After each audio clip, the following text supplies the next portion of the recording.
Welcome to On to Better Things, the Portland Chapters. I'm your host, Frank Culbertson, and this is a podcast that looks back at wrestlers who came through the Portland sports arena on their way to bigger stages. From brief runs to breakout moments, we tell the stories of how Portland shaped wrestling history and the names who moved on to leave their mark across the world. When wrestling fans think of the 1980s, few names stand taller than Don Morrow, the original Magnificent One.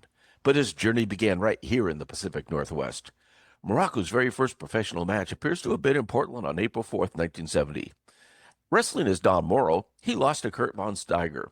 And just 21 years old, he was tall, wiry, and a long way from the powerhouse wrestler fans would come to know. Morocco was working mainly in Vancouver at the time, but made regular trips to Portland. His early training came with a mix of influences: Bulldog Brown, Lonnie Main, Tom Andrews, Steve Bowles, Dean Higuchi, Mr. Fuji, and Bud Russell. That diverse foundation shaped the adaptable, smooth in-ring style that defined his later career. Early on, Morocco picked up a handful of wins over Bud Rattel, Jack Bintz, Pierre Legrand, and Moose Morosky, though he dropped matches to those same names as he learned the ropes. By June, he was already facing Dean Higuchi, later known as Mr. Fuji's rival and tag partner in California, where they'd draw big money. After moving to Los Angeles in August, Morocco returned to Portland briefly in 1973, now wrestling under his real name and positioned higher on the cards. He feuded with Greg Valentine, two future legends sharing a semi-main event spot long before either was a star. He also teamed with Jimmy Snuka, who would later become his most famous rival in the WWF.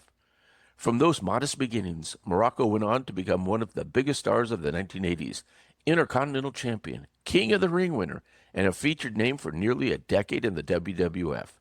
He later worked as a longshoreman in Hawaii and is now enjoying retirement. But it all started in Portland, where Don Morocco took his first steps towards greatness. By 1985, Portland was still a territory that produced new stars, and one of them came through under a few different names: Rocky Venturo, Phil Lafleur, and later Dan Kroffat. Lafleur was an excellent athlete and a crisp technical worker. When he arrived in Portland in January of 1985, he split his wins and losses, defeating Mr. Ebony, Tiny Anderson, and Carl Steiner, while dropping matches to Mike Miller, Billy Two Eagles, Ed Wiskowski, and Kendo Nagasaki. In April, Portland fans began to see his true potential. He won a tournament to earn a title shot against Ric Flair, beating Ed Wiskowski, Carl Steiner, and Mr. Ebony along the way. Unfortunately, fate intervened. Lafleur suffered a serious knee injury just before his scheduled match with Flair and had to sit out that championship match. He tried to return after 3 weeks, wrestled for a few more, and then disappeared for 6 months to recover.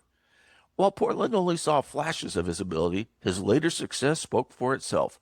Multiple tag team championships alongside Furnas, especially in Japan, where the duo became one of the most respected teams of their era.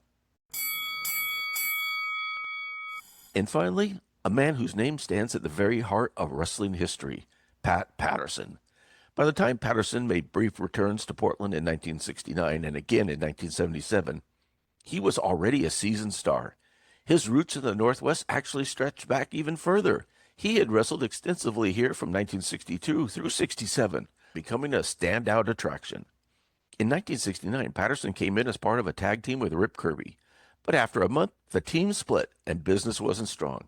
Kirby later said that money was tight and there simply wasn't enough to keep Patterson around. Within 2 months, Pat was back in the Bay Area, this time as U.S. champion and a major draw. He returned to Portland for a one-night match in December 1977, losing to Dutch Savage. But by then, Patterson's name carried real weight.